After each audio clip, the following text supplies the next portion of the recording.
slovensko ovčja vas ali ovčja ves, italijansko Valbruna, nemško Wolfsbach in furlansko Valbrune ali Celavaj so imena vasice v osrčju Kanalske doline, ki upravno sodi v okvir občine Naborjet ovčja vas. Raznolika poimenovanja pričajo o prisotnosti več jezikov, ki živijo na tem območju že desetletja. Politični in demografski pretresi, ki so skozi čas vedno znova zastavljali občutljiva vprašanja, vezana na materni jezik in jezikovne prakse, so oblikovali danes kompleksno podobo dolinskega prebivalstva, zaznamovali pa tudi vsakdanje življenje v vasi pod vrhovi Špic, Kamnitega Lovca, Viša in Montaža. Danes smo se v tej vasici zbrali s prav posebnim razlogom. In sicer bomo obiskali približno 2,5 kilometra dolgo pot, ki sodi v dogodek Advent Pur. V tej nekdaj slovenski vasici bomo prisluhnili tudi slovenski glasbi, se okrepčali ob domačih stojnicah in verjamem, da bomo skupaj uživali. Vas zanima, kako to izgleda? Vabljeni!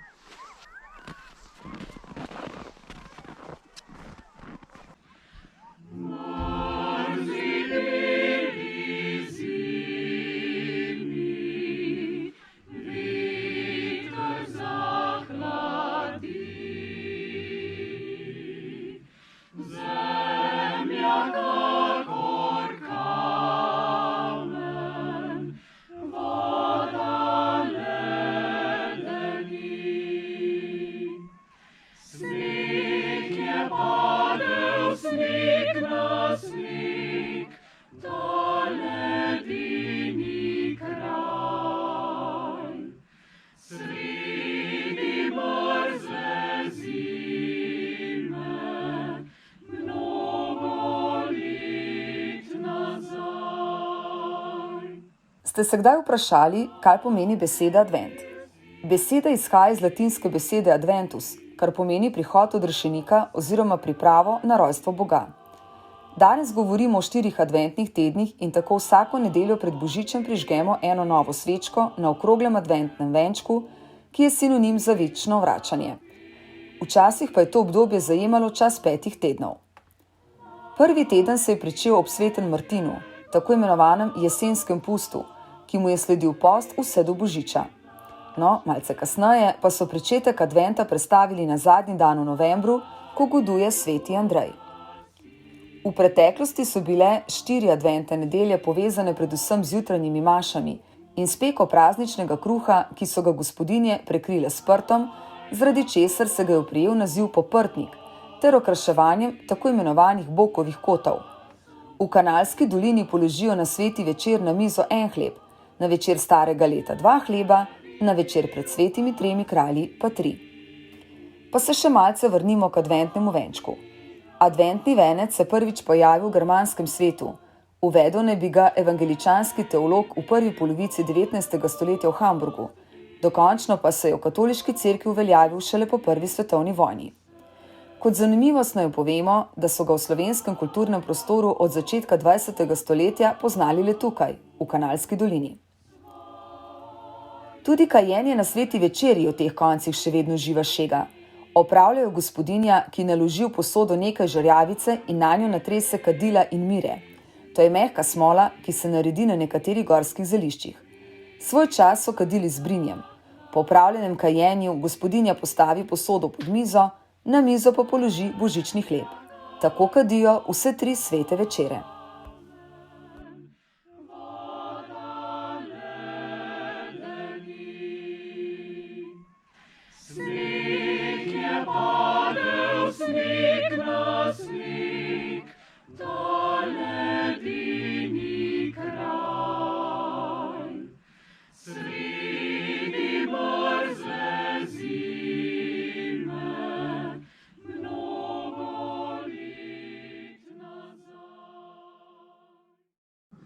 Nahajamo se v ravnini Ovčje vasi, tik pred Ovčjo vasjo na adventni poti, ki se odvija v adventnem času.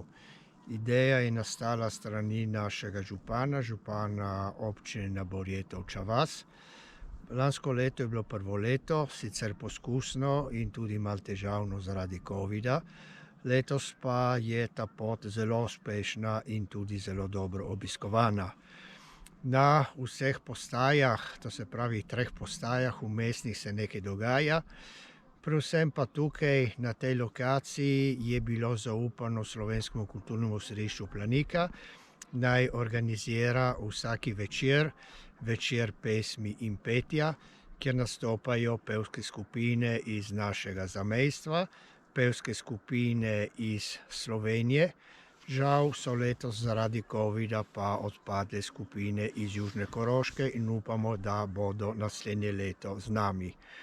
Kot rečeno, je pot dobro obiskana, bilo je in je tudi danes precej ljudi na poti, ki prihaja predvsem iz celotne naše dežele, iz Južne Koroške in predvsem včeraj je bilo slišati tudi veliko govorcev slovenskega jezika in ko smo jih povprašali, so bili malo iz cele Gorenjske, od Kranjske Gore do Ljubljane, tako da smo tega zelo veseli, kajti tukaj v Kanalski dolini prebiva tudi slovenska manjšina in je prav, da pač slovenska beseda, slovensko petje dobijo mesto, ki ji pripada v Kanalski dolini.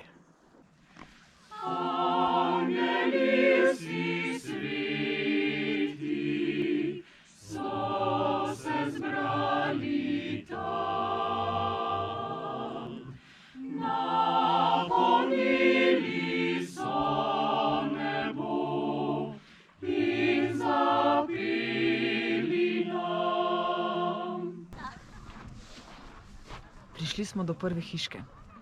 Poglejmo, kaj se skriva v njej. Zgodovina božičnega drevesca je pestra.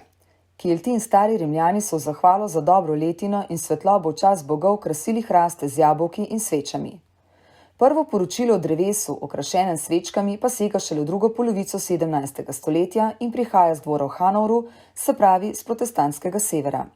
Kasneje se je z okrasjem, darovi in svečkami okrašeno drevo pojavilo še v drugih pokrajinah Nemčije, na Švedskem in v Švici. Na tej zanimivi poti pa lahko doživite marsikaj. Lahko vstopite v lesene hiške, v katerih si lahko gledate lesene jaslice, lahko se ogrejete ob ognju, lahko celo prisluhnete glasbenikom, ki igrajo na rogove. Prisluhnite. Jaslice in luč v njih ves čas spominjajo na zmago svetlobe nad temo in milosti nad grehom. Sprva so jaslice izdelovali le moški, in sicer iz papirja, lesa, kamna in gline. Z industrializacijo pa so jaslice zapolnili različni odlitki iz mavca in drugih materialov. Jaslice večinoma prizarjajo Kristusovo rojstvo, ponekod pa tudi dogodke pred njim ali po njem. Namen takšnega uprizarjanja je čim bolj pristno doživljanje tega pomembnega dogodka. Kaj pa odmiva iz te hiške? Z mano.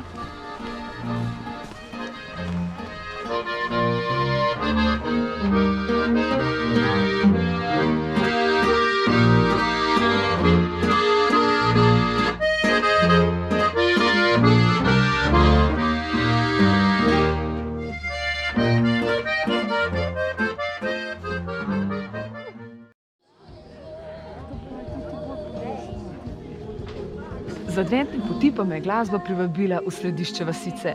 In ne boste verjeli, kar nekaj stojnic se najde, pa poglejmo, kaj vse je na njih.